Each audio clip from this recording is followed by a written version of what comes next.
नमस्कार, मैं प्रकाश भटनागर। आप देख रहे हैं अनादि टीवी का खास कार्यक्रम राजनीति के राज, प्रकाश भटनागर के साथ यानी मेरे साथ। आज बात करेंगे मध्य प्रदेश के पूर्व मुख्यमंत्री दिग्विजय सिंह की। दिग्विजय सिंह, जिनके कारण माना जा सकता है कि मध्य प्रदेश में यदि कांग्रेस सत्ता से 15 साल लगातार बाहर रही तो दिग्विजय सिंह इसका एक खास फैक्टर है। और अगर 15 साल बाद किनारे पर आकर ही सही कांग्रेस सरकार बना सकी तो इसमें भी दिग्विजय सिंह का एक अहम रोल रहा। और अगर 15 महीने में ज्योतिरादित्य सिंधिया की बगावत के कारण कमलनाथ की सरकार गिर गई तो इसमें भी दिग्विजय सिंह की खास भूमिका तलाशी जा सकती है। बहुत उतार चढ़ाव और अक्सर चौंका देने वाली घटनाओं के लिहाज से दिग्विजय सिंह का राजनीतिक सफर और भी रोचक हो जाता है। गुना जिले में बसे राघोगढ़ किले से लेकर भोपाल के श्यामला हिल्स पर बने मुख्यमंत्री निवास तक वे कई राजनीतिक अजूबों से गुजर कर पहुंचे हैं। मुझे लगता है यदि आज देश में बहुसंख्यकवाद पर आकर राजनीति टिक गई है तो इसमें भी दिग्विजय सिंह ज़्यादा बड़ा नहीं तो एक छोटा कारण तो होंगे ही। दिग्विजय सिंह ने मध्य प्रदेश में जो 10 वर्ष तक शासन किया, उस समय उनका इस तरह से एक छत्र राज रहा कि उन्होंने पूरी तरह से कांग्रेस पार्टी को अपने वर्चस्व में रखा।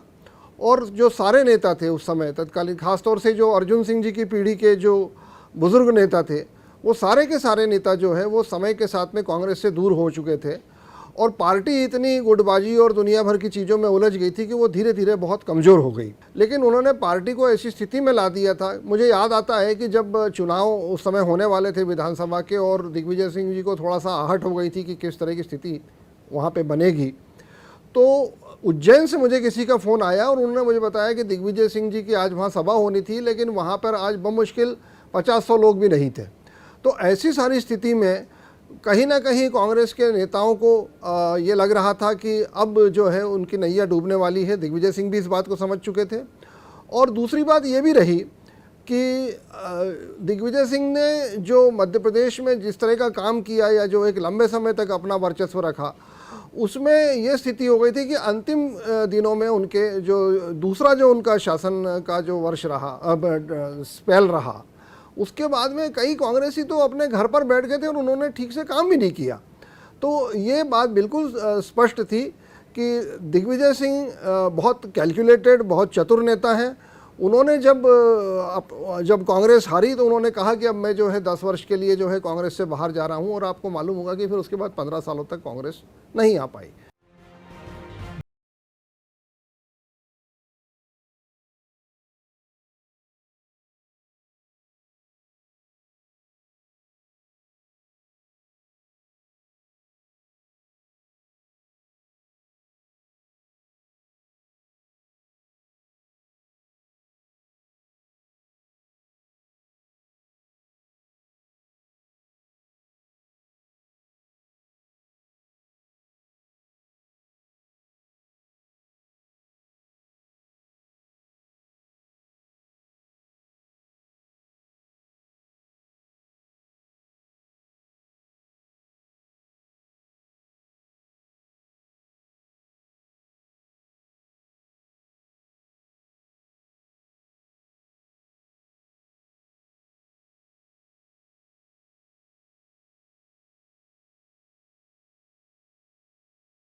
दिग्विजय सिंह ने तब कांग्रेस में जाना उचित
है। इतिहास कुछ ज़्यादा ही लंबा हो रहा है, तो लौटते हैं दिग्विजय सिंह की 2018 के विधानसभा चुनाव में महत्वपूर्ण भूमिका पर। दिग्विजय सिंह के नर्मदा परिक्रमा करने के फैसले पर कई लोगों को आश्चर्य हुआ होगा। इसमें भी कोई शक नहीं कि कांग्रेस को प्रो अल्पसंख्यकवाद की तरफ धकेलने के जिम्मेदारों में शामिल दिग्विजय सिंह खाली सनातनी हिंदू हैं। दिग्विजय सिंह के मित्र और सीनियर कांग्रेस नेता रामेश्वर नीखरा ने एक बार मुझे बताया था कि नर्मदा परिक्रमा करने से पहले दिग्गी राजा ने नर्मदा से जुड़े तमाम साहित्य को पढ़ा था। मुझे लगता था कि नर्मदा परिक्रमा दिग्विजय सिंह का एक राजनीतिक पैंतरा हो सकता है। आखिर कांग्रेसी मंदिर, जनेऊ और पंडित होने के फेर में तो गुजरात चुनाव के दौरान ही पड़ चुके थे, लेकिन दिग्विजय सिंह ने पूरी श्रद्धा से अपनी नर्मदा परिक्रमा को अंजाम दिया। उनके तमाम समर्थक और कांग्रेसी नेता एक बार फिर उनसे जुड़ गए। इसके बाद विधानसभा चुनाव के मतदान तक दिग्विजय सिंह रुके नहीं। पंगत में संगत कार्यक्रम कर उन्होंने बिखरी कांग्रेस को जितना संभव था एक करने की कोशिश की। लगभग 15 साल बाद कांग्रेस सत्ता में लौटी और सभी नेताओं का इसमें योगदान था, लेकिन हम यदि देखें, अलग अलग विचार करें तो बाकी नेताओं के मुकाबले मुझे दिग्विजय सिंह का योगदान थोड़ा ज़्यादा दिखाई देता है। इसकी वजह स्पष्ट है, क्योंकि चुनाव से ठीक पहले, आपको भी याद होगा कि चुनाव से ठीक पहले उन्होंने एक नर्मदा परिक्रमा यात्रा निकाली थी। वो लंबी चली थी, तो करीब 6 से 8 महीने उस यात्रा को पूरा होते होते लगा था। उस दरमियान दिग्विजय सिंह ने पद यात्रा करके पश्चिम मध्य प्रदेश को, जबलपुर मतलब महाकौशल और पश्चिम मध्य प्रदेश को पूरा नापा था पैदल चल के। और उस यात्रा में उनसे असंख्य कांग्रेस कार्यकर्ता और कांग्रेस का नेता उनसे जुड़ा था। और वो पीरियड, हालांकि वो गैर राजनीतिक यात्रा थी, लेकिन उसका लाभ ये मिला कांग्रेस पार्टी को कि वो एक तरीके से कांग्रेस वहाँ पर एक्टिवेट हुई। दूसरा, उसके बाद जिन क्षेत्रों में वो नहीं जा पाए थे, उन क्षेत्रों के लिए उन्होंने बाद में एक और यात्रा निकाली थी। वो सभी संभागीय मुख्यालयों पर गए, जिला मुख्यालयों पर गए और वहाँ पर उन्होंने कार्यकर्ताओं से बातचीत की, उनके साथ भोजन की बैठकें आयोजित की और सभी को ये समझाया कि सबसे पहले कांग्रेस की सरकार बनना जरूरी है। हमारे गिले शिकवे, हमारी जो दिक्कतें, वो हम सरकार बनने के बाद भी दूर कर सकते हैं। और देखिए, दिग्विजय सिंह के और दूसरे नेताओं के का हम यदि फर्क देखें तो साफ लगेगा कि दिग्विजय सिंह को जो जितना समय मिला मध्य प्रदेश में राजनीति में प्रमुख पद पर रहकर राजनीति करने का, उतना शायद किसी और को नहीं मिला। वो 2 बार मध्य प्रदेश के मुख्यमंत्री रहे, 2 बार प्रदेश कांग्रेस कमेटी के अध्यक्ष रहे। इस नाते जो ग्रास रूट लेवल का जो वर्कर है, जो ब्लॉक लेवल के जो कांग्रेस की इकाई है, वो उससे बखूबी जानते हैं। उनको पता है किस नेता की क्या उपयोगिता है और किसका कहाँ उपयोग किया जा सकता है। तो उसको, उस चीज़ को समझते हुए दिग्विजय सिंह ने चुनाव के पहले और उम्मीदवार चयन को लेकर, चूँकि उनकी उस समय कमलनाथ जो कि प्रदेश कांग्रेस कमेटी के अध्यक्ष थे, उनसे उनकी पटरी बेहतर बैठ रही थी और इन दोनों ने मिलकर जो कैंडिडेट की लिस्ट बनाई, उस कैंडिडेट की लिस्ट का ही असर था कि बीजेपी के जो उम्मीदवारों के गुण दोषों का विश्लेषण करते हुए और जो उम्मीदवारों की लिस्ट दी, जिससे कांग्रेस को एक अच्छा फायदा मिला। कि अलग बात है कि जो सरकार में के गठन में उनकी बड़ी भूमिका थी, वही सरकार उन्हीं की बढ़ती दखल अंदाजी के कारण गिर भी गई, लेकिन ये बिल्कुल दूसरा विषय है। दिग्विजय की नर्मदा परिक्रमा एक ऐसा कदम था जो दिखने में भले ही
के स्वाभाविक दावेदार दिख रहे थे। यहाँ बहुत पुराना एक सच्चा वाकया याद आ रहा है। एक आदमी को अपहरण के बाद किसी कच्ची दीवार वाले अंधेरे कमरे में बंद कर दिया गया था। उसकी जिंदा हालत में रिहाई की कोई गुंजाइश नहीं थी। जंजीरों से बंधे उस आदमी ने एक काम किया। रोज पीने के लिए मिलने वाले पानी का आधा हिस्सा वह कमरे की दीवार के एक तयशुदा हिस्से पर डालता चला गया। कई दिन लगातार ऐसा करने के बाद दीवार अच्छी खासी नरम हो गई।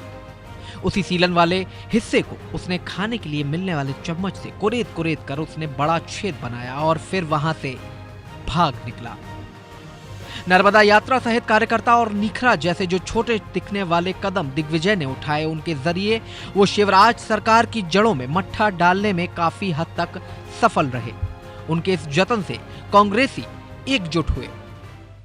नर्मदा परिक्रमा से लौटने के बाद दिग्विजय सिंह ने आराम करने में कोई दिलचस्पी नहीं ली। तब तक 2018 के विधानसभा चुनाव नज़दीक आ चुके थे। 70 साल से भी ज़्यादा उम्र और नर्मदा की अच्छों को थकान से तोड़ देने वाली यात्रा के बावजूद दिग्विजय सिंह राज्य के अलग अलग हिस्सों की खाक छानने निकल पड़े। बिखरे पार्टीजनों को एकजुट करने के लिए उन्होंने पंगत पे संगत अभियान चलाया। कांग्रेस के सभी गुटों को एक साथ बैठाने का उनका यह महत्वपूर्ण प्रयास था। सभी को एक साथ लाने के इस प्रयोग के अच्छे नतीजे दिखे। बीते लगभग 15 साल से निराशा के चरम में डूबे कांग्रेस कार्यकर्ताओं के बीच इससे नई ताकत का संचार हुआ। यदि नर्मदा यात्रा में निखरा का दिखना बड़ी बात थी, तो पंगत पे संगत में सत्यव्रत चतुर्वेदी की सक्रिय मौजूदगी भी कम हैरत में नहीं डालती थी, क्योंकि चतुर्वेदी की गिनती दिग्विजय के मुखर रूप से घोर विरोधियों के रूप में होती है। निश्चित ही इस चुनाव में ज्योतिरादित्य सिंधिया का फैक्टर भी बहुत बड़ी भूमिका निभा रहा था। कांग्रेस को खासकर ग्वालियर चंबल संभाग में जो बड़ी कामयाबी मिली, उसका सेहरा सिंधिया के माथे ही बांधा गया। लेकिन दिग्विजय बाकी प्रदेश में भी कांग्रेस के लिए माहौल बनाने वाला कारगर तरीका साबित हुए। मुख्यमंत्री रहते हुए दिग्विजय का एक इंटरव्यू छपा था। इसमें उनके साथ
चलाया।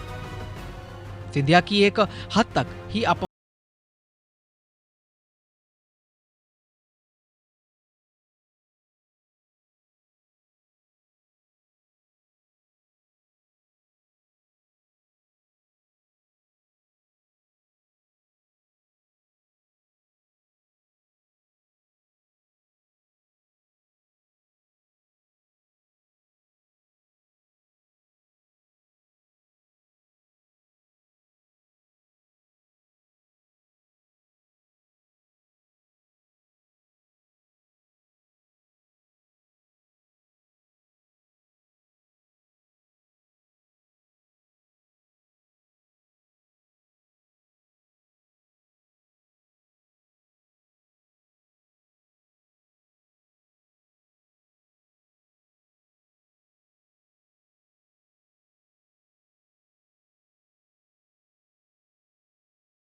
रहे।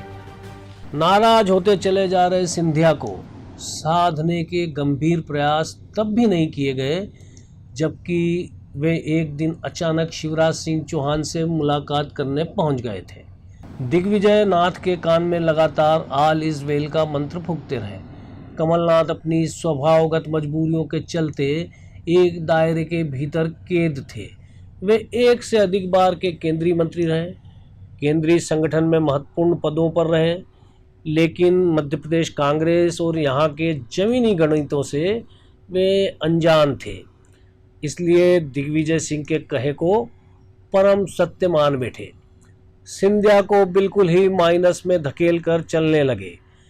दिग्विजय सिंह चाहे जो दावा करें तब भी इस बात पर कोई यकीन नहीं करेगा कि सिंधिया और बीजेपी के बीच पकती खिचड़ी की महक उन तक नहीं पहुंची होगी, लेकिन वे अनजान बने रहे। आखिर इससे उनके और बेटे के रास्ते का कांटा जो साफ हो रहा था। दिग्विजय सिंह चुप्पी साधे रहे, कमलनाथ मौनी बाबा जैसा आचरण करते रहे।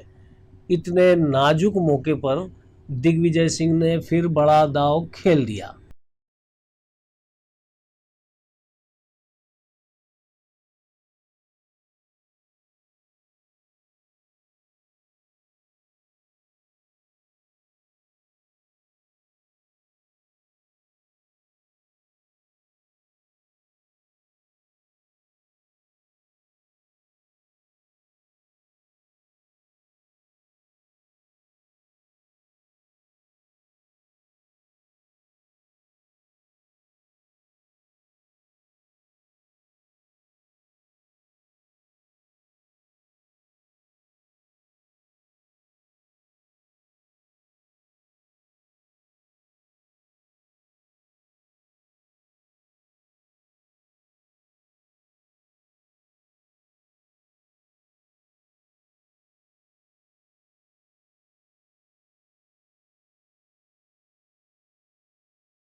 जारी कर सकते थे, लेकिन अब ऐसी संभावनाएं खत्म हो गई दिखती हैं।